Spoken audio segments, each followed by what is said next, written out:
process that most of us are recovering from, in one form or another. Okay, so let me do one last little thing that's kind of cool. So, why do we call it recovery? Like, why do we call this whole process that recovery? Like, so in the medical model, they don't typically use they use the term recovery, but they mean it in a different way. So in addiction theory, we sort of see what's happening is here's your conscious mind, and we're going to say your conscious mind contains all the stuff that you're aware of. That makes it easier to work with. So that your unconscious mind contains all the stuff you're not aware of. That makes it easier to think about it. So the unconscious mind, there's a lot of stuff we just don't know about it, but we do know that it contains all the stuff you're not aware of. And so, if you want to, for example, what did you have for lunch 2 days ago? That's not in your conscious mind. You're not aware of it. So you have some agency. There is some agency that you hand off a request to. And it goes into the unconscious mind, finds the filing cabinet for last week, pulls it out and comes up and comes back and hands it off to your conscious mind, and you go, oh yeah, I had a Reuben sandwich at such and such place, and it was terrible. Reuben sandwiches are tricky. Follow me? So I call this the governor guy. So the governor guy is the agency that sort of deals with the flow from the conscious to the unconscious, and from the unconscious back to the conscious mind, right? So there's this. Okay, so I call it the governor guy because I don't know what else to call it, and we don't have, in psychology, we don't have really, we know something's happening there, but we don't know what it is. It's some kind of retrieval mechanism, so I just like the term governor guy, so we're going to use that. Unless you have a better idea. So one of the things I'm going to do, when somebody comes in and says, I want to work on my, children of alcoholics, work, I want to do that kind of work and sort of heal all that stuff that's down there, that has to do with all the things we've been talking about. And so what ends up happening is that we look at this from a trauma model. And so the trauma model sort of assumes that you have a bunch of traumatic events that are stuck in your unconscious mind. They got repressed and shoved into the unconscious because, for whatever reason, you couldn't process them when it occurred. Hence, post-traumatic stress disorder, right? So you got all this stuff in your unconscious, and it doesn't belong there. Because what belongs in your unconscious is stuff that can be, it's processed events or, whatever, that can then be put into the file folders. Like what you have for lunch a couple days ago, what's in the file folder? But this stuff can't go in the file folder because it hasn't been processed. In other words, it hasn't been felt. It hasn't been, experienced. The horrible term you're going to find when you research this is that it's unexperienced experience. That's like a wicked term, huh? So, in order for me to get this out of the traumatic event category, I have to process it. I have to experience it. Fun, huh? So, and I can't, for whatever reason, it's not safe, or I'm not old enough, or something, so it got stuck here in the unconscious, it got shoved into the unconscious, right? So it got shoved in here, but it doesn't belong in here because the unconscious can't do anything with it. So it's like toxic waste. And so the unconscious, the governor guy is always trying to get it back into the conscious mind to deal with it. And so what has occurred is hot buttons were left in the conscious mind, triggers, hot buttons. So you're going down real life, and one of the common triggers that we'll run into, say in rape trauma especially, is olfactory. So there's a certain smell, boom, and this trauma goes and starts coming up. And the governor's guy is like, okay, let's get that, let's get rid of this one. And you go into flashback and you go, and shut it back down into the unconscious. And the governor guy's going, shit, that didn't work. So there's this dynamic tension, essentially conflict between, like the unconscious and the conscious mind. And we're really working at cross purposes here. So that won't stand. It's like I have to find, if I'm going to do quality sort of recovery, I have to get my unconscious mind and my conscious mind working together. I have to have my whole mind, so to speak, working together. So how do you do that? What I have people do is write a letter to the governor guy. And the letter says, I am ready to turn and face the dragon. I'm ready to do the recovery work. And what I'm going to do, I'm going to make a deal with you, governor guy, that on Saturday from 2 to 4, I'm going to dedicate that 2-hour period to working on whatever it is that you push up into the conscious mind. So I set a date and time to do that, to work on it. And the deal is, I'll do this during that period of time on the condition that you don't send this stuff up when it gets triggered. In other words, the only time I'm going to deal with this stuff is on Saturdays from 2 to 4. Right? So I put a block on flashbacks, meltdowns, and all the rest, all the triggered stuff. So then now we have a system, that's stabilizing, because what's going to happen next is the governor guy, when he agrees to this, the governor guy is going to take all of this stuff and he's going to turn it, she is going to turn it into a stack.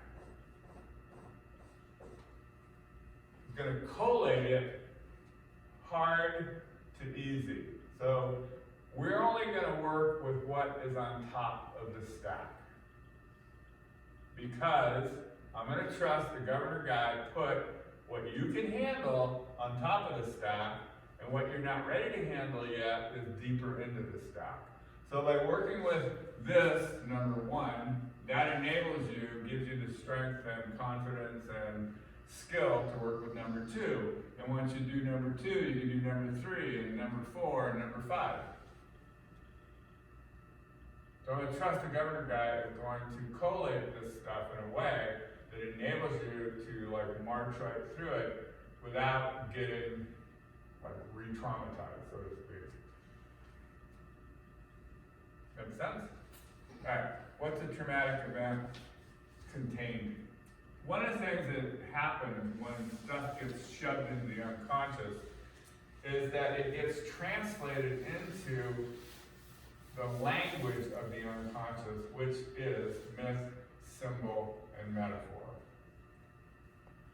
So it goes through its own weird little transformation just so it can fit in the unconscious. So when inner child work sort of emerged in the early 1970s, the term itself was this off-putting. Like, who wants to do inner child work? I mean, how goofy is that, right? But the reason it ended up being called that is because that's what showed up in your unconscious when you delved into this stuff, right? It's like that's what appeared, when you, reclaimed, a repressed memory of a traumatic event. That's what showed up. Okay, it showed up, and then what happened, what we found out, that the traumatic event was also like archetypal in the sense that it was a file folder. So you're only gonna ever work through 6 of these, rarely more. The most common sequence that I see in, like working with, repressed trauma, like what the deep healing process, is that you work through about 6 major healing events. Why 6? I don't know. It's a mystery of the unconscious. I've worked with one woman that was, it was devil cults, crazy sort of ritual abuse, and it ended up being like 10, that she worked through.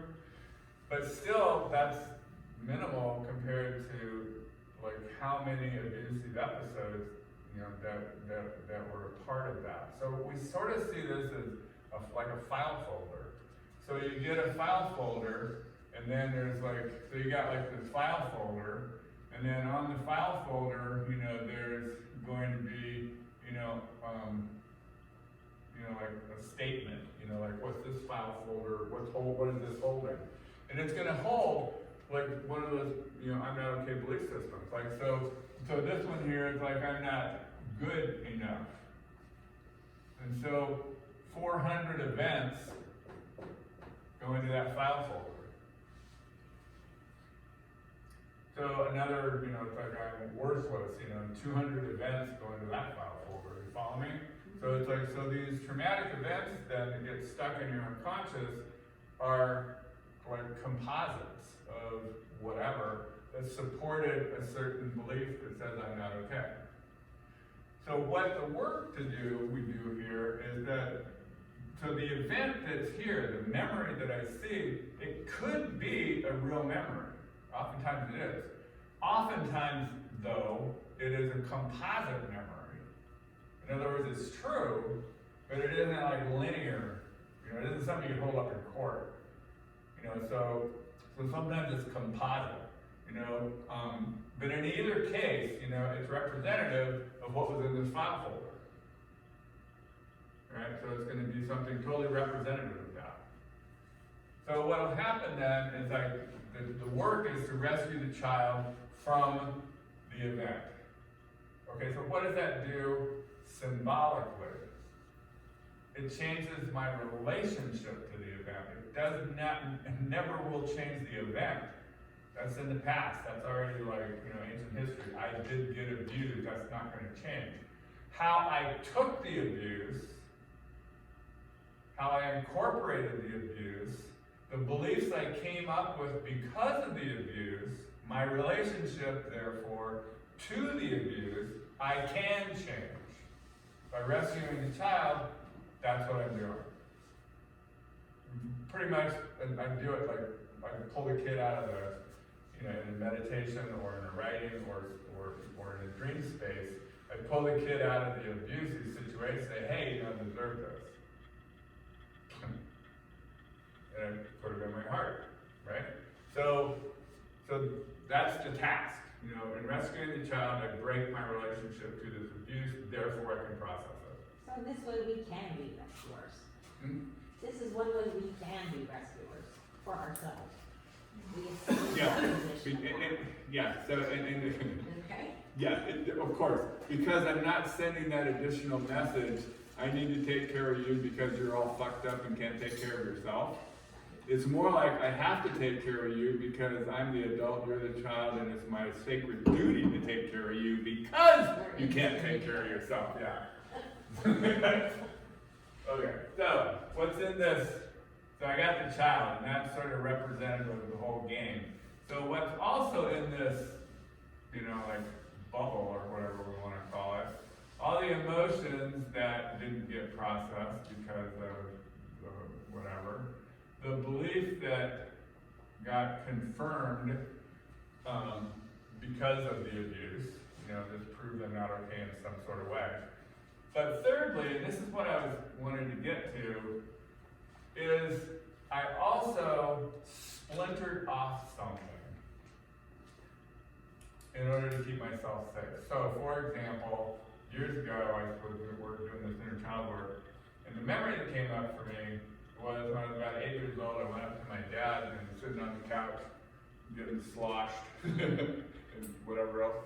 But I went up and I said, Dad, he's like, why don't you quit drinking and play with us the way you used to? Wham! You know, I got hit, you know, knocked all the way across the room, I bounced off the wall, slid down, and I'm sitting on the floor. And that's kind of where I came into the memory. And I caught the phrase that was going off in my head, I need to get rid of my curiosity, it's going to get me killed. Okay, so curiosity got splintered off and got stuck in this little bubble. So when I rescue myself, the bubble breaks, I process the emotions, I cancel the belief, and I recover, that was the point of this whole story, I recover my curiosity. So all this shit that is really good about me, curiosity, playfulness, innocence, you know, all that kind of stuff, all that, it's splintered off, you know, and stuck in my unconscious. And through the healing process, I recover all those orphaned parts of myself. Hence, recover. Got it? All right. This is useful because, remember, I kind of got the cart before the horse here, so kind of hold this thought. So here's what we're going to do. We've got abuser, victim, rescuer. Alright, so oddly enough, we can construct like a recovery process or a recovery game plan by thinking of the rescue dynamic as one side of a coin, and there is a flip side to the coin. So this is a dysfunctional way of being in the world, and the flip side of the coin is functional or healthy. So we can sort of say that there is a healthy or creative triangle that's available to us if we take 3 journeys. The journey from an abuser to somewhere, the journey from victim to somewhere, the journey from rescuer to somewhere, right? And then we transform the codependent triangle into like a creative triangle. All right. Now this may sound a little weird, but the easiest journey there is the journey away from abuser.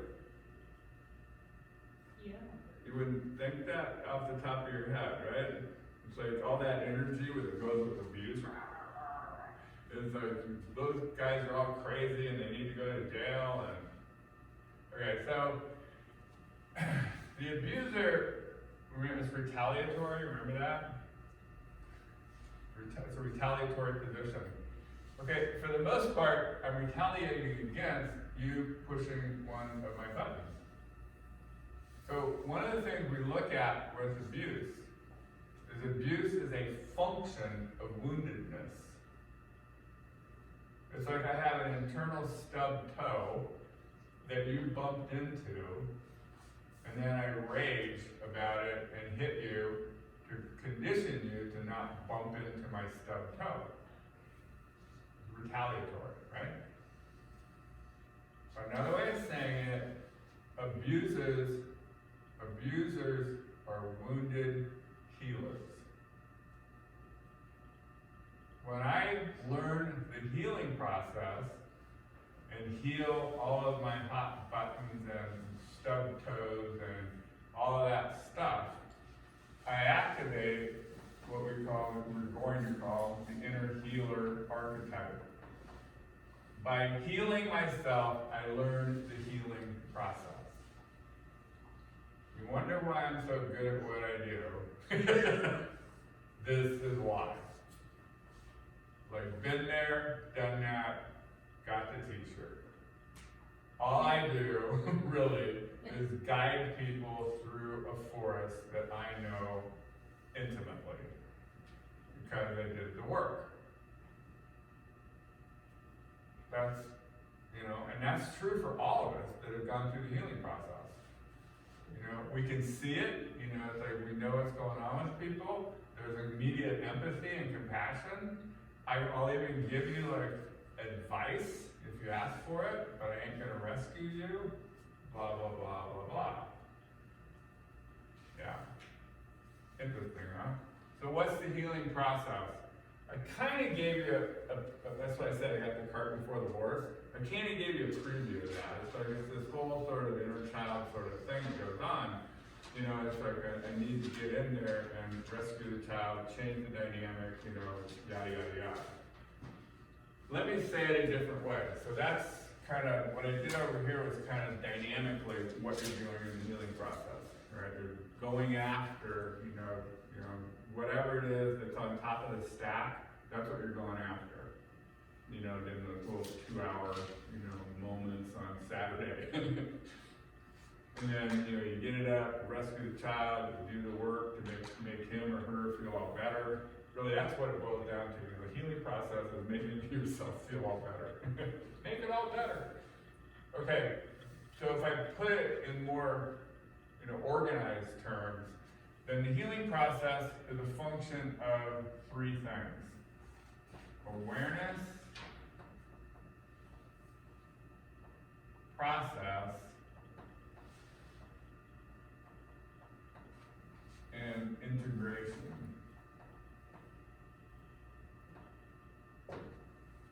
Okay, so let me unpack that a little bit. So each of these 3, awareness, process, integration, each of these has a physical and an emotional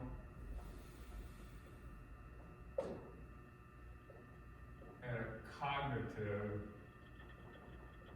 element to it. Right, so awareness, there's going to be physical, emotional, and cognitive. Right, so I become aware, so something coming up from, from my unconscious, so I made this deal with my governor guy, I'm getting ready to go sit down and do my first 2-hour session, and I get in there and I sort of feel it come up. So I'll become aware of what's coming into consciousness, physically, emotionally, and cognitively. And I'll get all 3, it'll usually show up depending on, some of this is just, whatever, your psyche's preference. I'm more kinesthetic, it's like I become aware of stuff, sort of like feel it. Some people see it, it's like they'll see a scene. I rarely see scenes. I just kind of know I'm in a certain place, it's just the way it is. But the kinesthetic is just physical. I'll feel in my body, where certain things are, right? Emotional, it's like I'll feel the emotion come up that's associated to the feeling in my body. Cognitively, I'll sometimes hear, stuff like, I need to get rid of my curiosity. That was like a statement, that I sort of heard. So it'll come up, 3 different ways. Okay, so if you're not paying attention, a lot of times when people start this process, and I'll warn them about how crazy it is, and I'll say you're going to get, sometimes it's not uncommon to get what we call body memories. So I remember this one woman came in one day, and she was wearing skirt or something. But she came in and she sat down and she pulled her skirt up, and there was this handprint on her leg, like a bruise.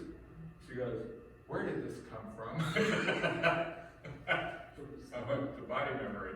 She goes, "What?" He said, "It's a body memory. It's like your body is remembering what's coming up. So, and then when I said that, the whole thing tipped. So basically went in flashback. But since it was a controlled process, she went into the flashback and they were freeze framing. Freeze frame. Now, let's let's take care of this entire body member. So you get, it's weird. I mean, like, bruises show up, you know, it's like, that's one of the more common things that I see. But also a sense, like the feeling of somebody being on top of me or somebody being behind me. You know, it's like being grabbed in certain kinds of ways. So there's these physical sensations, you know, that if you don't know that they're normal, they make you crazy. Like, that's weird shit's happening to me. Yeah. Emotional ones are like meltdowns, like you're just walking down the road of life and you know, like you look at something and all of a sudden it bursts out into tears for no good reason and then it goes away and you go, what the hell just happened? Well, awareness. It's an awareness that just popped. One of the women that I also worked with years ago, it was way more in the cognitive realm. She explained it to me as, she says, for me, it's like I'm walking down the road of life and I sort of glance at the marquee on the theater. And then I'm walking down the road of life and I notice the title of the movie. And then I'm walking down the road of life and I stop and buy a ticket. And then I go and then look, and then I sit down and watch the movie. So it happened for her, so it happened in this sequential way with these flashes. She'd get these flashes that would happen over a period of a week or two, right? That was more cognitive. Pictures, whatever. Get it? Awareness. So this is one that really freaks people out. Once you get into processing, it actually gets more, it's more journeyman kind of stuff. I mean, now I'm doing the work, now I'm doing the writing, now I'm doing the feeling, now I'm doing the processing, you know, and so it actually makes more sense. At the awareness phase, it typically freaks people out because it's so weird. Nightmares are real common. You know, I usually nightmares, I see them as, like, you know, ready or not, here it comes. Woohoo! Here it comes! Like, okay, so when the nightmares happen, I usually tell people, okay, it's now time to dump your self-care program because you won't be able to do it anyway, and prepare to process. Because a lot of times people get freaked out. I can't do my self-care anymore. No, you can't. It's sort of like the difference between practicing, you know, and being in the game. Think of it that way. When you're doing self-care, you're practicing. When you're in the game, you ain't practicing. You're hanging on for dear life. Yeah, the roller coaster goes through its machinations. It's a new word for today. Okay, process, you know, pretty much, you know, same thing. I'm going to do something physical, I'm going to do something emotional, I'm going to do something cognitive. I want to hit all three. So, but I'll default to the one that I like. I guess that would be one way of saying it. So I've been an athlete my whole life, you know, and so I'm going to process as much as I possibly can physically.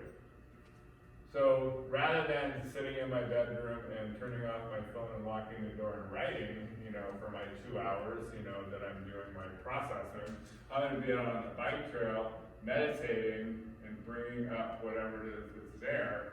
I bring it up into my body, and then I'll start running, and then I ask, what's this all about? What's this all about? What's this feeling all about? What's this trying to tell me? I'll run and run. Usually within no more than 3 or 4 miles, the memory will come up. And so while I'm running, I'll then sort of deal with the inner child stuff. What I like about this, when I do this kind of work, I won't wear a headband, because I can pretend that it's sweat getting into my eyes that's making me cry, not the emotions I'm processing. You gotta maintain some macho shit here, right? So, process. Yeah.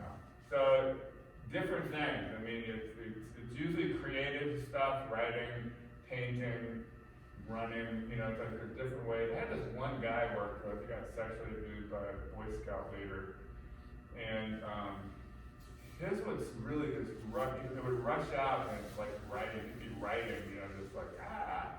And then after he was done writing, he lived out near the river, and he'd run out the back door, and there was a mountain right behind his back door, he'd just run up the mountain.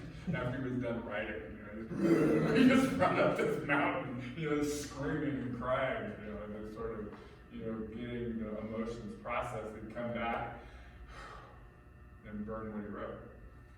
So there's no right way or wrong way. To process it so it is now a memory, a neutral memory, rather than an active experience that hasn't been experienced. Right? So these two, awareness and process, kind of dramatic, mysterious awareness, process dramatic, integration is the tricky one. Because you're still going to do this at this physical level and emotional level and cognitive level, but it's usually it stretches out over a longer period of time. So what I use for this, and I'll just tell you that, and if you want to research, you can just do that. But Erik Erikson is the system I use when I'm in the integration phase. So Erik Erikson developed a list of what he called psychosocial challenges. And it was similar to what Maslow came up with, with Maslow's needs hierarchy. So what Erikson did, he did either or. Right? So remember, we're way back when I was talking about Maslow talks about the first basic need is safety and security. Okay, the way that Erikson looked at that, he did either or. Either safety or I'm not safe in the world. So he did either or. And then it's either autonomy or shame and doubt. Either industry or something else. So he had this either or, and he had it tied to ages. And most of the ages or the stages that he mapped, he was pretty much a child psychologist back with Anna Freud, in the 1920s. And it's like most of the stages he mapped, were within the first 25 years of life. And then they stretched out. And so you got them every decade or two after that, right? And so, since a lot of the abuse I was dealing with was childhood abuse or like teenage abuse, it's like the integration phase was identify which of those psychosocial challenges was a failure. And that would give us, this is what we need to do. We need to, whatever this developmental challenge was that you failed, we need to go back and complete it. You need to win it. You need to make that challenge, complete that challenge, so that you come back into alignment with your own sort of, growth, so to speak. That's the integration phase. And that got kind of fun. It got more creative and more intellectually challenging to come up with a quote-unquote treatment plan for that. But it actually ended up being way more fun, because we got to talk about really cool stuff. What about this? What about that? I remember with one woman, she had an addict, and I started seeing her when she was a teenager. And so we were doing the integration phase of whatever, and she decided, that what she needed to do to pretty much complete all the different developmental challenges that she failed, she needed to go back to school, did her GED, and then she went out and got a 4-year degree, and then she became a teacher. And I just saw her the other day, and she's getting ready to retire. But that's what she did. She ended up, all that stuff, the healing that she did, I was asking her a couple of weeks ago, I was talking to her, and said, so all this, they had this whole big push over trauma-informed care within the school system and whatnot. So I was asking her, how's that going? It's like the school district actually making any headway with that? She rolled her eyes. She goes, at least they're talking about it. And she said, but I have these, and it opened the door. I said, I have these 2 kids right now that she teaches 3rd grade or something, 4th grade, something like that. And I got these kids right now that I know both of them are, she can see it. She's been through the process. She can look at a kid and go, I know you were abused, because she's been there, done that. And so she's one of those people that can talk to these kids and bring him out of whatever shelter. I mean, that ended up being her ministry, if you will, or her way of being in the world, her way of walking the talk, her way of giving back, what she's gotten from her recovery. That's what gives me hope. It's like all of us who've done the recovery process, we can't help but help other people get to the place they need to get to. It's like kind of the only game in town. Integration. Got it? Interesting, huh? So the inner healer dynamic then, is what I said, the easiest one the easiest one of these three journeys. These kind of happen simultaneously, but you'll be kind of concentrating on one, and then you get something here that helps you on another one. Like they kind of interpenetrate in that way. But I mean, for me, the healing process, getting rid of only hot buttons, was the prerequisite for me getting a black belt. So that was like a lot of my motivation came from wanting to achieve that particular goal. And for me, getting a black belt was similar to this woman getting her bachelor's degree, right? There's a validation. I'm really an adult now. It's like, I belong on the planet. It's okay for me to breathe the air. I'm not taking up somebody else's space. So the healing process was like for me, that was the foundational and crucial process. And the rest sort of came out of that. So the second one is that I'm going to look at rescuer. So what is the rescuer does, what we've identified, what the rescuer does, I'm going to take care of you because you can't take care of you, because you're too screwed up to take care of you, therefore I'm going to take care of you, but, right? And you're too screwed up. That's the shame-based part of this is what I just pointed out. It's like when you send the message, you're too screwed up, I need to take care of you. You're too screwed up. Part of this is what makes it a dysfunctional rescue. So what makes a not dysfunctional rescue? All right, so what we're gonna actually create a continuum here. So we've got, the shame-based, you're not okay, over here. What's over here? Altruism.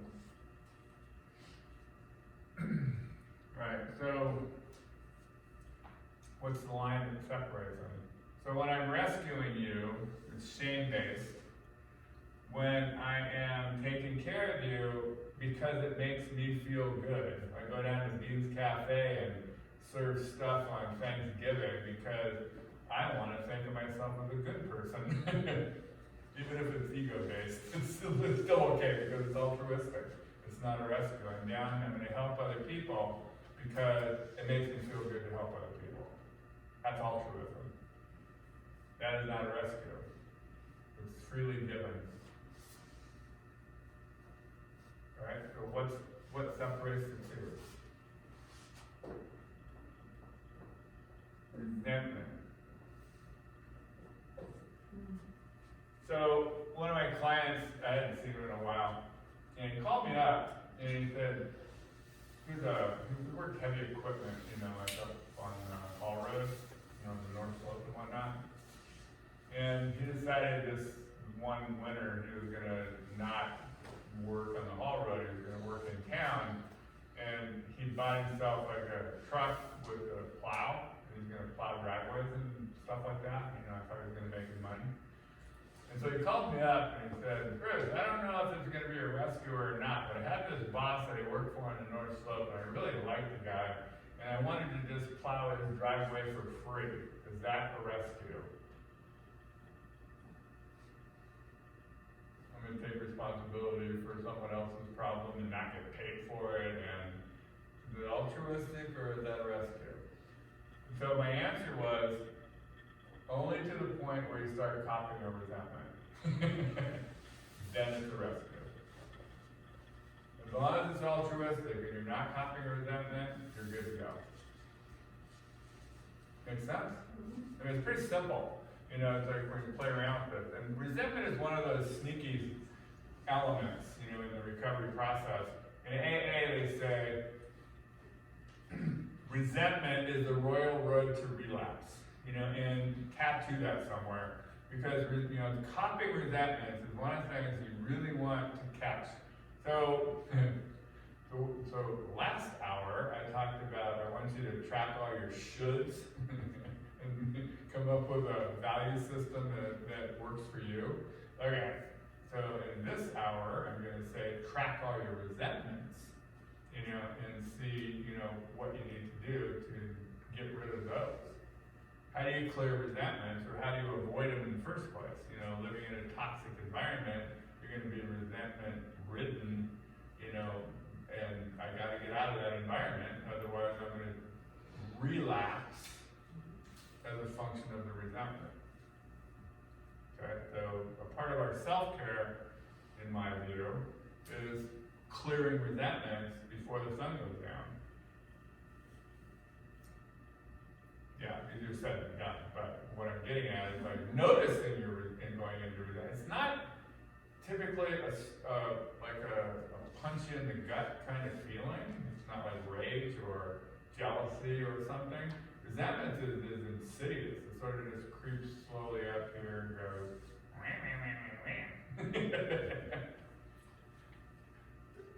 that was my little resentment voice. Okay. So, resentment. Got that? Okay, so how do we resolve this then? So what's the journey? So I'm going away from, there's shame, resentment, like manipulative, holding people hostage, whatever wet thing. How do I sort of jumpstart and get that movement away from it? Well, I'll tell you how I got moved. So for me, when I recognized how incredibly arrogant rescuing was, that prompted me to move away from it. That was my trigger. When I saw how incredibly arrogant, who the hell am I to think I can run your life better than you? I can't even run my own freaking life. It's like, what makes me think I can run yours? I mean, how incredibly arrogant. So that's what did it for me. So like with the arrogance of it, that sort of pushed me, like to move away from it. So when I got pushed to move away from it, I began to look at, the elements involved. And the fact is, I do know what's best for you. I do. I know what's best for you, and if I don't, I'll figure it out. But it's like, because I have objectivity, it's like I'm not stuck in the trees. I'm out here looking at the forest that you're in, and I can go, look, dude, you need to go there, and there. Right? So I have, this objective perspective that does allow me, this point of view that I, really do know what's best for you. And the more experience I have as an adult, I'm more confident that I know what's best for you. Okay, well, how can I use that knowledge in a non-arrogant way? That became the question, and the sort of the riddle I had to solve, or whatever the equation I needed to solve for. How do I do that in a non-arrogant, way? Yeah. So it's sort of the end point here. I'll just put this up here. The end point here is I have to learn how to empower you rather than rescue you. So one of my teachers, I had some really interesting teachers, so there's one teacher I had, and I don't remember the context for the conversation, but what she said that I'm going to relate here, she said, one of the things that we need to do as counselors, one of the pinnacle of our achievement, like when I'm at my best as a counselor kind of thing, when we are doing our job the best possible way, what we are doing is asking the empowering question at the right time. Does that make sense? So what's an empowering question? It's like, teachers get this, like teaching moments. It's a similar kind of thing. There's gonna be this moment when I go, okay, what the fuck are you doing?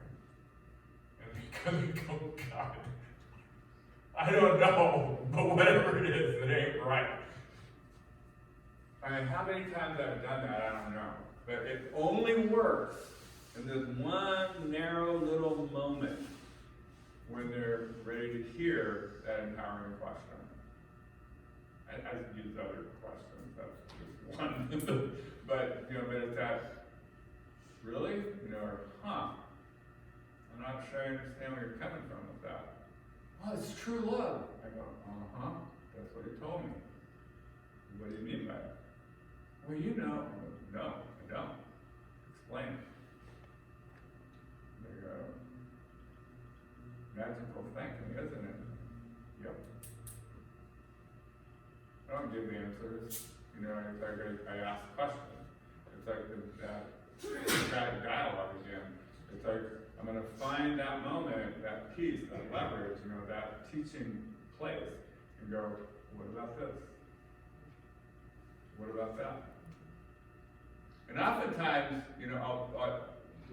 this is one of the things I want you to play with as well. This is kind of fun. This is like, you can have some fun with this, and it's almost like you can't do it wrong. But being able to use what people say. Okay, what you told me a while ago was X, Y, Z. Doesn't that fit here? Right? So they already have the answer to their own question, right? But they don't know they have this answer. It's just sort of, they know it intuitively, or somehow or another their unconscious has thrown out the answer, but it's over here like a dangling participle or something. And then they go, blah, blah, blah, blah, blah, blah, blah, blah. What do I do? They go, well, didn't you just say this over here? What about this? That'll never work. Okay. Why? Yeah. Empowerment. That's essentially what empowerment is. Empowerment is really playful, right? It's really a playful process. If you think about rescuing, it's serious as hell. You shall do what I need for you to do. But empowerment is playful. And it also includes a Buddhist theory. One of the Buddhist theories, is everything is already okay. Tattoo that into your heart. Everything is already okay. If I can operate from that place, everything is already okay. I'm never going to be serious in that ego-driven way again, because everything is already okay. But I just haven't found my way to the destination yet. And as I look for it, I'm going to have fun. And I'll have all these people with me, and we're all going to have fun. What about this? Yeah, I don't know, it's a bit of a stretch. I will encourage you to pursue that as a spiritual discipline. Yeah. I like that one better than the typical one you get from Buddhists about it's all just experience. Fuck you. I don't like it much. Everything is already okay. It's got, oh, hey, I can work with that one. It's all just experience. I'm sorry, I don't like that one. It's true. I'm not going to dispute it, but it's just not a fun one to work with. So the empowerment process, this road, this journey, is a journey into wisdom. Okay, so what is wisdom?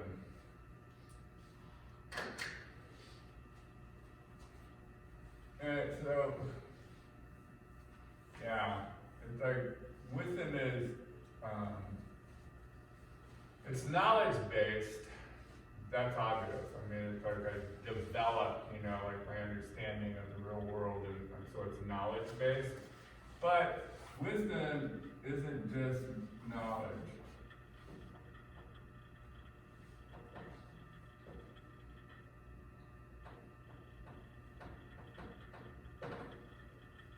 Because knowledge all by itself is just, I can't really use another big word here.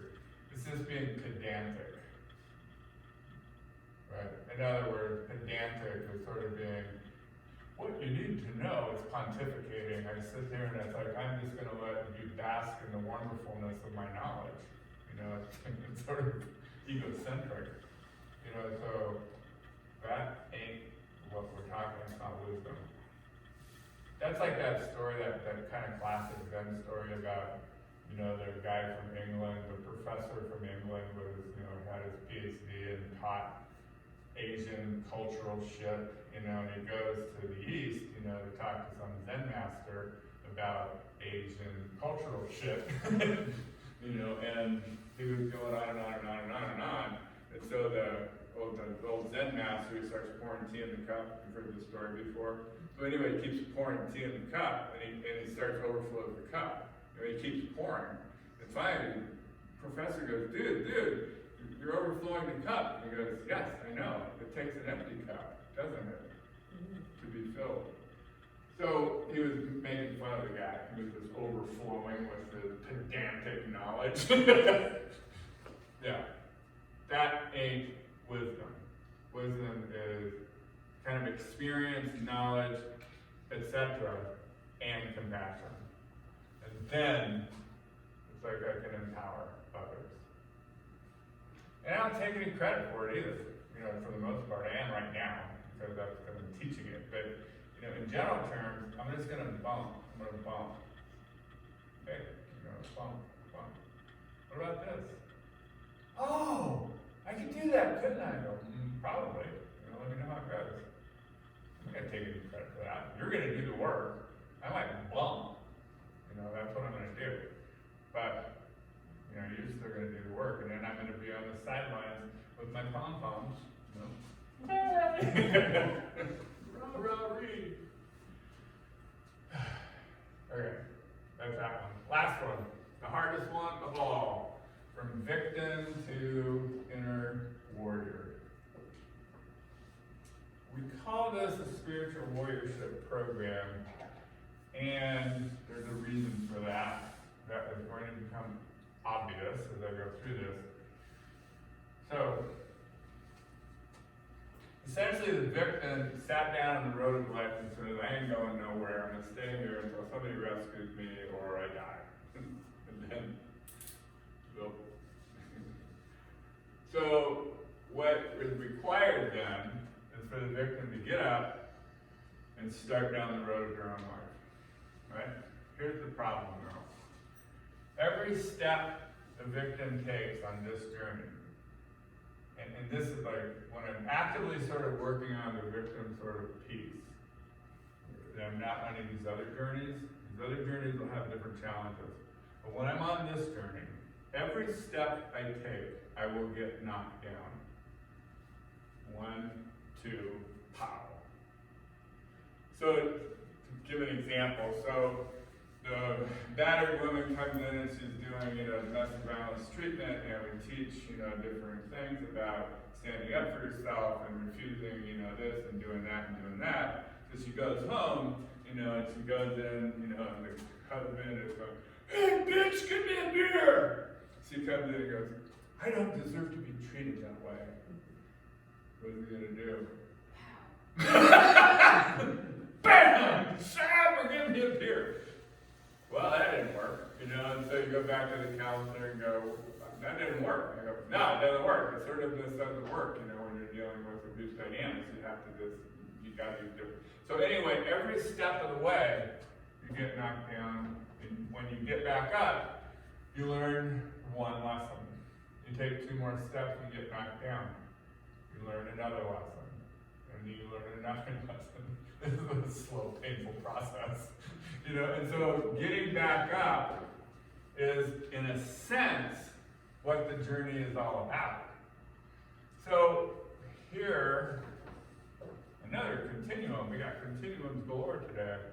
We're going to have self-esteem on this side of my continuum. On this side, we're going to have character. Why are they on a continuum? Why did I link these together? Because I'm going to say that in both cases, it has to do with people putting you somewhere. Self-esteem occurs when I put you up. Character building occurs when I put you down to see if you can get back up. That's what character is. I can get back up. And then after I've got back up however many times and learned however many lessons, I begin to trust myself in ways that people who lack character will never understand. People with character are pretty, like obvious in a sense. They're trustworthy people. You kind of want to just stand behind them and let them go through the road of life, and you just follow behind, because whatever gets in their way is they'll just deal with it. And typically in an elegant fashion. There was not a lot of brouhaha, because they carry themselves with such self-confidence that, it's like, how did they get there? Well, this is how. Getting back up is how you got there. It's like you just keep getting back up. It's no coincidence, that it says when you go into Marine boot camp, that, we're going to build character. Because they're just going to knock you down over and over again for the next 10 weeks. And if you can't get back up, you can't be a Marine. Not everybody is suited to it. So in this process of getting back up, it's like all the stuff that we're next going to learn. Assertiveness training, is going to be a part of it. How do I assert myself in ways that work and ways that don't work? How do I shift, to other forms of communication that fit this particular situation? So I become, in a sense, kind of elegant that way. I know what the situation needs so that I can assert myself and get something done. Conflict resolution, I learned how to do that in a win-win way, but I can also do it in a win-lose way. And I know when to walk away and choose lose because that's my best option. I learned how to do that. I learned how to take care of myself in stress management and self-care, processes, that another thing we're gonna do. We get into self-esteem, eventually towards the end of this course. And what is self-esteem? Self-esteem is all about how I'm put together as a human being, what I've got to work with. My uniqueness, my ability to generate power, my ability to connect, to other human beings and whatever, and how I've organized my life so it works. So that's what we're gonna do over the next, however many weeks that is. So that gets me here, right? So I learned all that shit. What happens when I learn all this, all this stuff and I practiced at it, then I develop boundaries. So the boundary is essentially it's the icing on this cake of knowledge and training and skill sets that I develop. And again, the sad fact is that this is the crap you should have been taught, and boundaries would have established themselves when you're about 25 years old. And you learn all that stuff through your growing up. At about age 25, the brain finishes its development. You've gone through the wild, crazy stage, that goes from 18 to 25 before you sow your wild oats. And then you kind of come out of that fog and you go, okay, I'm ready to be an adult now. So, what am I going to do? What am I going to put up with? And so boundaries are what? A boundary is, my skin is a boundary. So boundaries are, not me is out here, me is here. Not me, me. So a boundary separates me from not me. So physically it's kind of obvious. My skin is a boundary. So not so obvious is my boundary, a boundary defines me. So I know who I am. You know who I am by the skin stretched across my body. So it creates definition so you can recognize who I am. All right, this is also true emotionally. So if I want to be loved for who I am, guess what? I need boundaries. Otherwise, I'm mush. And just like, so I need to let you know what's me and what's not me. This is me, this is not me. This is what I like, this is what I don't like. This is what works, this is what doesn't work. It has to be clear. Then I have a boundary. Then it's like, I have definition. Then it can be loved for who I am. Okay? Now, how do I put out that? Well, all this training I got. I can put it out there because I know how to put it out there. I can assert it. I can ask for it. I can set it up in such a way that we work together, so you get what you want, I get what I want. You know, it's reciprocal. You know, it's a win-win. It's like I'm able to do that because I trained on how to do that. And I made all the mistakes and got back up from being knocked down, so I'm pretty confident in it as well. So now I got to this place where I got the boundaries and I've got all this stuff going on for me, and I recognize, wow, it's like this journey has sort of taken me to this weird sort of warrior place, because I can stand up for myself, I can make a stand, you get it? Like standing in my truth, I don't need to retreat from it, I'm using martial language here. So in meditation theory, the standing meditation is to develop warrior spirit. So it's like making a stand is warrior business. So standing in my truth is warrior business. So if we look at the term warrior all by itself, it comes from Weren is the term. It's like Germanic in origin. And what it means, it means struggle. So it doesn't mean warfare, oddly enough. It has to do with struggle. So a person who is versed and skilled in struggle, is the warrior. All right, here's the key. What is the basic universal constant? Change. Struggle. It's change, it's change. But I struggle to deal with each change. So what the warrior does in the spiritual traditions is we run towards that. I want the struggle. I want to be a part of my own change, my own evolution, my own evolution, basically. I don't shrink from it. I don't hide from it. I don't sit down in the road of my own life and curl up in a ball and say, I need a rescue. So the warrior traditions, then, you find as you go through this, in all the warrior traditions, all of them around the world, there was the same vow that the warriors took, and it was like a three-part vow. And so the three-part vow has to do with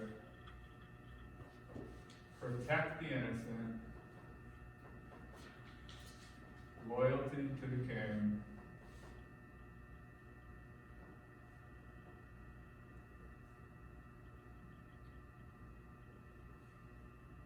and what's the third one? Anyway, there's three of them. Accept the outcome? Is it accept the outcome? Is that the third part? That happens later. No. Protect the innocent, loyalty to the king. It'll come to me. This is what happens when you get old and it's late at night. Thank you for understanding. Right there with you. I know. But what happens is like this, actually it's like it's fealty to the king. Yeah. So it's loyalty,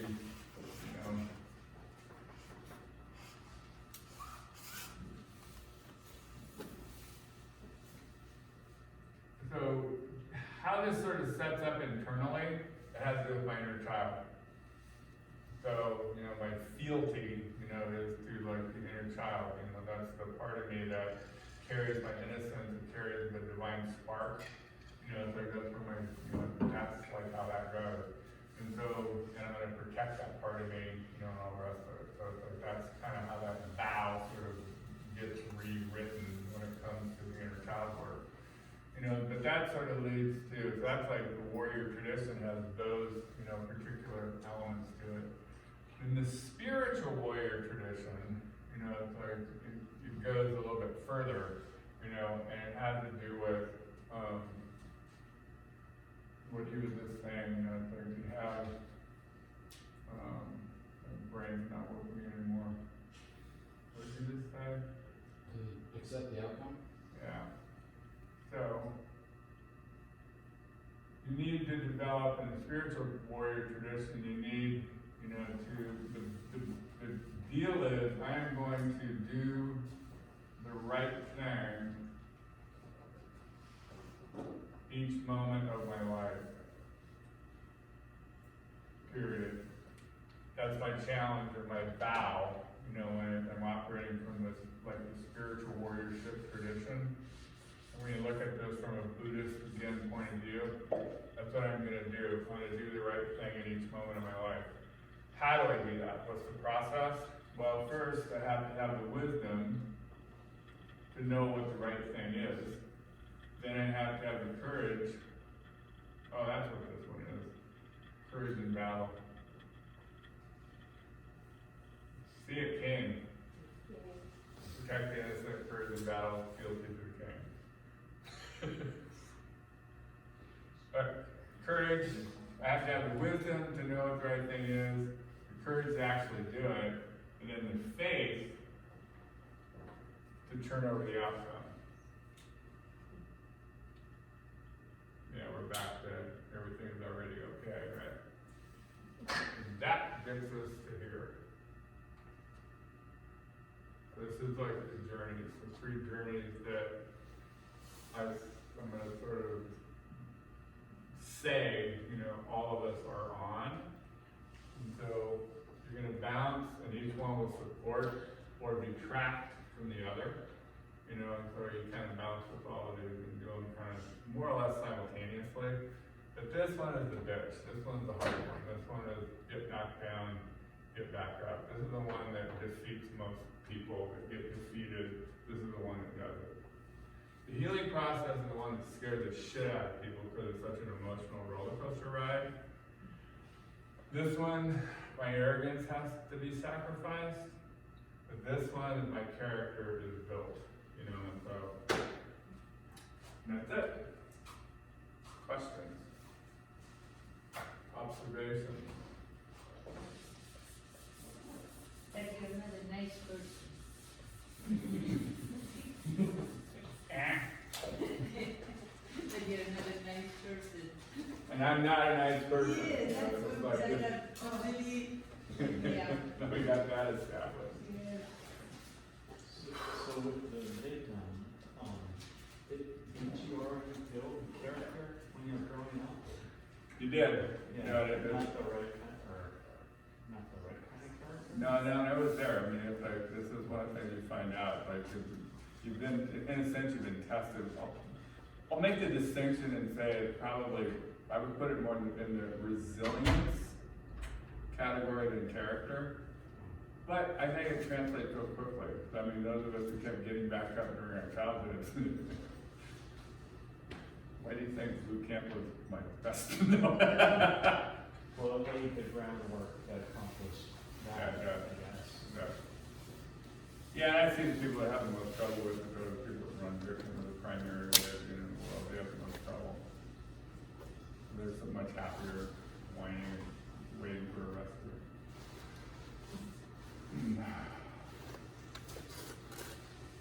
This is kind of brutal. It's a lot. A lot of stuff. Yeah. This will Yes. this will spin in your head for the next couple of weeks. Yeah, it will. One of the things that typically does happen with this particular class is that you look around the world and you go, oh shit, Yeah, it's like, oh my God, you know, it's like all these people playing victim and all this rescue, whatever, abuse, all the rest of it, it's just everywhere. Scary, Scale is really wrong. yeah. Stay home tomorrow. Is there an healthy or normal family home? Is there such a thing there? Or is that magical? You know what's interesting? I'll say yes and no. So, one of the weird things that happened, that fell out of domestic violence research, well, research in the sense that I did it for 10 years and, you know, probably worked with, I counted it up one time and I worked with close to 5,000 people during that 10-year period, you know, so, I got a lot of experience with it. There's about 90% of the men that came into domestic violence treatment off of a domestic violence charge, the court sent them in, right? Grew up in alcoholic abusive family systems, right? So they kind of learned it with mother's milk, you know, they learned the abusive system. 10%, or maybe 15%, but more than 10%, grew up in what we would call a classic healthy, beaver, cleaver, whatever, family system. And what I do an intake with them was just amaze me, like how normal and whatnot that they grew up, right? What was also true, and they would tell me this, I never saw my parents fight. And that came to be like a key piece, because they never learned by role model how to resolve conflict. Yeah, so it became kind of a key piece. Because so then they grew up, and went out into the real world, and it's this wildly exciting, like woman, stripper, or whatever it was, this, this exciting woman, it's like, this is, fun, and boom, they get caught up with this crazy, like woman that teaches them the abusive system. And since they're not very skilled at it, they end up in jail.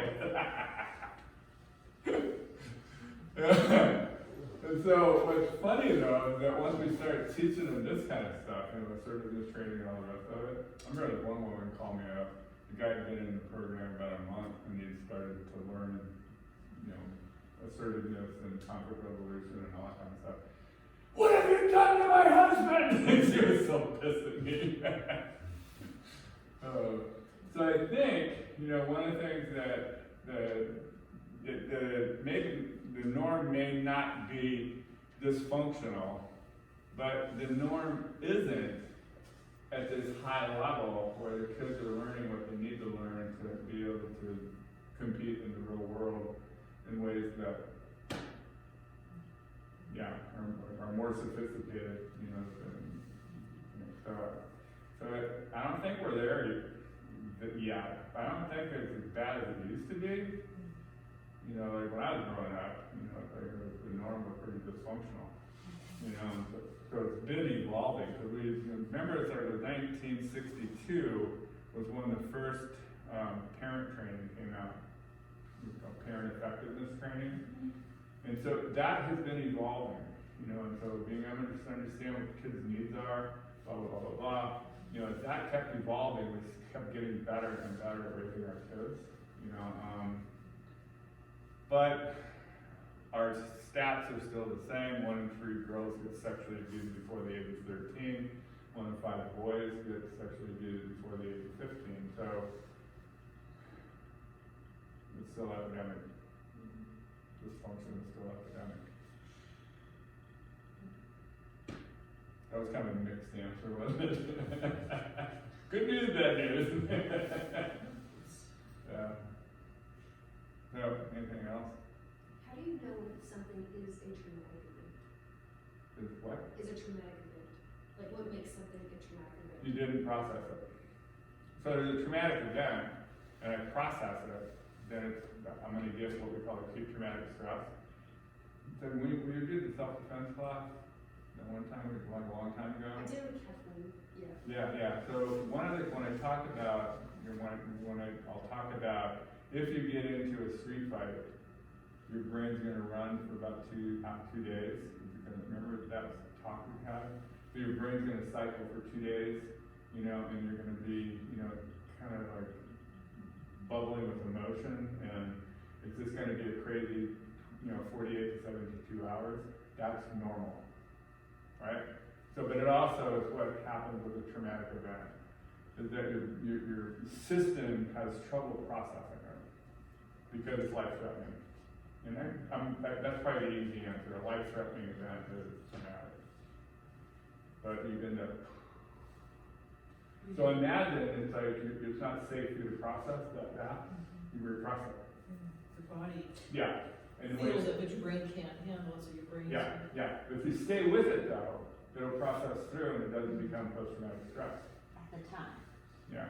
You gotta just you process it all the way through. Like I'm saying, it usually takes 2 to 3 days to process through it.